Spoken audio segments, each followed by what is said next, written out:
Hey everybody, welcome back to, I guess we'll call it something diabolical for now, because that's what we got. I am Ricky Piven of Diabolical Films with... Chris Doobie, Diabolical Films. And you heard our voices last time because, we like to hear ourselves talk. So, we're back and we're going to do... We're trying to decide if it's going to be an episode thing or what we're doing, but we figured we'd come back with episode 2 and talk about the families... the main family of the movie this time, because last time we talked about all the criminals and the crime families, and now we're talking about the main family, the main character. Characters whose criminal records are not necessarily part of the story, although they probably do exist. Yeah, right? So, I guess we'll start right off the top with the big one, with Jack, the kind of main character of the movie. I play Jack. Yes, you do.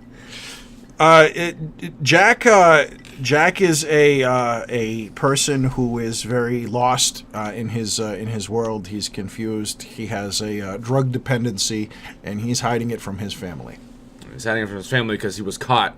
I don't know, what did we give for a timeline for before? Maybe like year and a half, 2 years before this movie, he went clean and he was caught and stuff like that. And before that, he was, kind of a bigger shit than he is now, and now he works at a garage. Well, Jack moved away from Berlin with his family and had a job in some unnamed larger city where he worked in advertising or accounting or some such thing. He had his act together. Some suit job. But then he got into the opiates, and they pretty much destroyed his life. He had to rehab, and as a fresh start, they kind of went back to their hometown. Yeah, and then in which case, when they came back to the hometown, Jack with no job and the drug problem, he cleaned up enough to get hired on by his wife's dad to work at the garage, the local garage. We can get into that a little bit later when we talk about him. But as far as the wife goes, Angela is played by... Asia Somersrole. Asia brought a lot, and hopefully we're going to have her on the next episode we're looking at doing here. Yeah, talk about her character. She is the long-suffering, very understanding, infinitely patient wife of Jack, the liar. Yeah, the lying junkie. And she's very much trying very hard to keep her family together.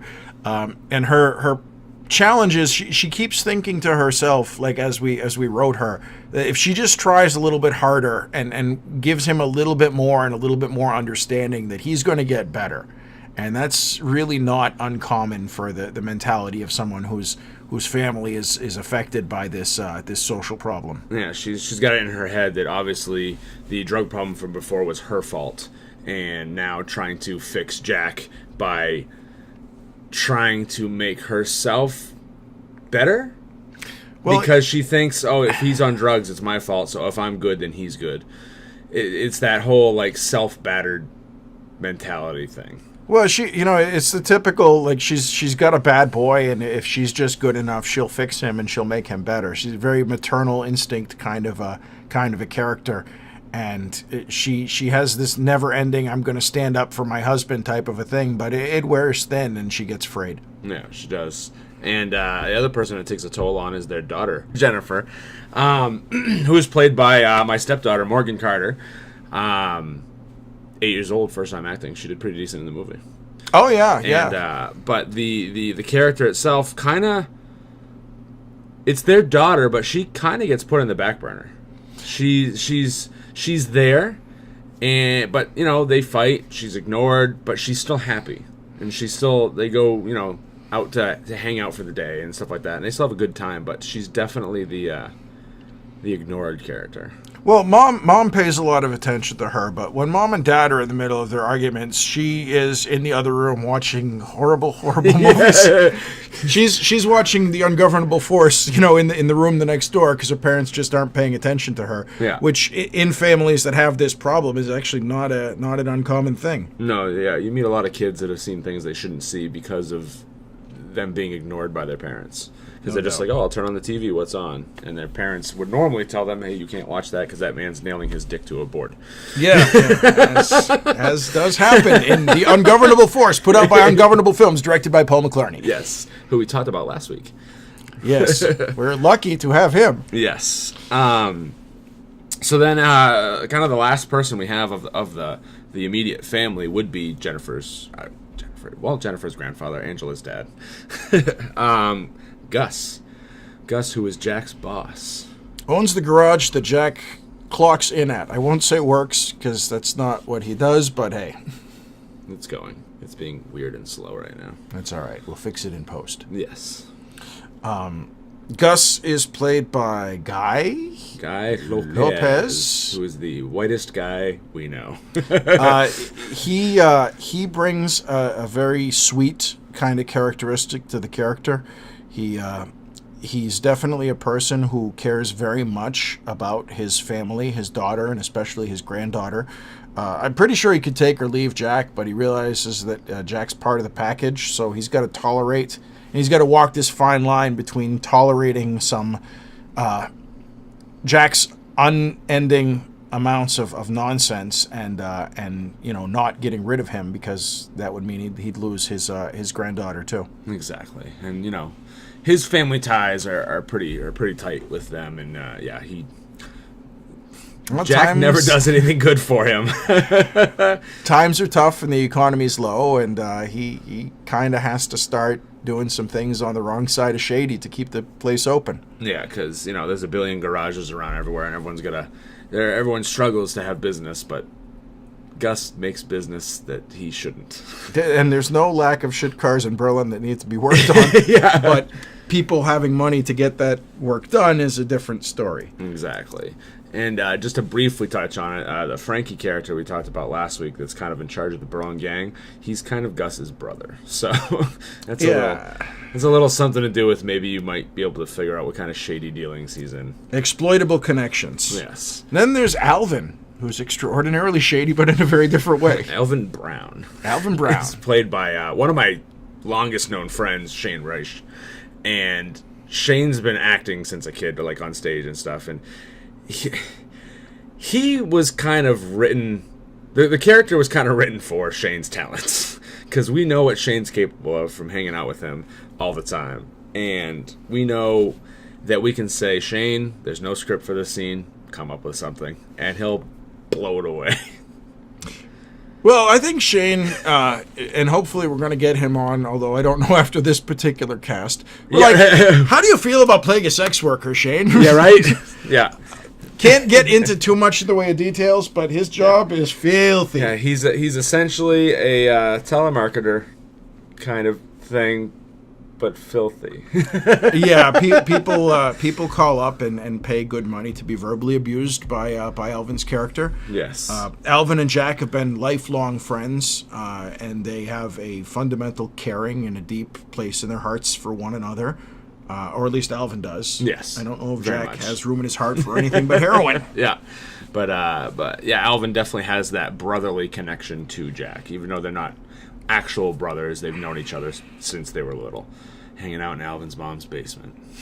One of the questions that we got early on when we were seeking questions, not that we've gotten many, was from Lauren Leoturno, and she said, where did the story genesis idea come from?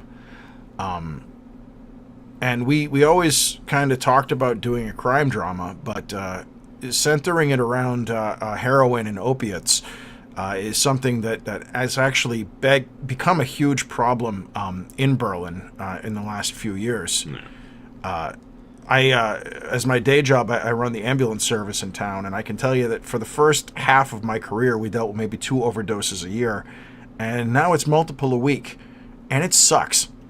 And so a lot of where this story comes from is seeing the lives that people lead and how they're destroyed by these opiates, and the lies that they tell, and the attitudes that they have towards everybody around them. It's debatable. You can talk about whether addiction is a disease or whether it's the ultimate personal responsibility of the human being. That's not really what we're doing with this. We're just looking to show, yeah, this is what people go through, and this is what they act like. They lie to everyone, and they destroy the lives of people around them because of their dependence on this substance, and it sucks. And that's one of the things that we kind of wanted to show was not just the effect that it has on Jack physically, mentally, and emotionally, but the ripples that go out and how it affects everyone in his family around him. Yeah, and it's like we've said before, it's a very dramatized version of it too. You know, we've neither of us are heroin addicts, and we wrote it. So, but we've known people that have those problems, and like Chris said, through work, he's met many people who have these problems, and you know, in talking with local law enforcement and getting kind of stories, we were able to build the story for this movie with knowing things that may have happened and may have not happened, and just kind of our take on it. We usually write horror movies, so like this was our big jump outside the box to write something, and it's a horror movie, but it's a true horror movie. It's not like a slasher, you know. It's the true horror of the drug problem that's going on everywhere, and I enjoyed it. I enjoyed doing something that didn't have a boogeyman coming out from under a bed. Drugs are bad. Yeah, right. So, I don't know. What else you anything else you want to talk about? Well, we're still looking at an August premiere date. We're still kind of hammering down what the story title of the movie is going to be. Yes. It's going to be Avalanche or a couple of other possibilities. But, we're very much looking forward to bringing this film to you guys. And hopefully the next time that we do this, we're going to have some of the other people calling in. Again, as before, if you have any questions for us about the production, please leave them in the comments section. Yeah. Like and share this so that we can build some sort of interest.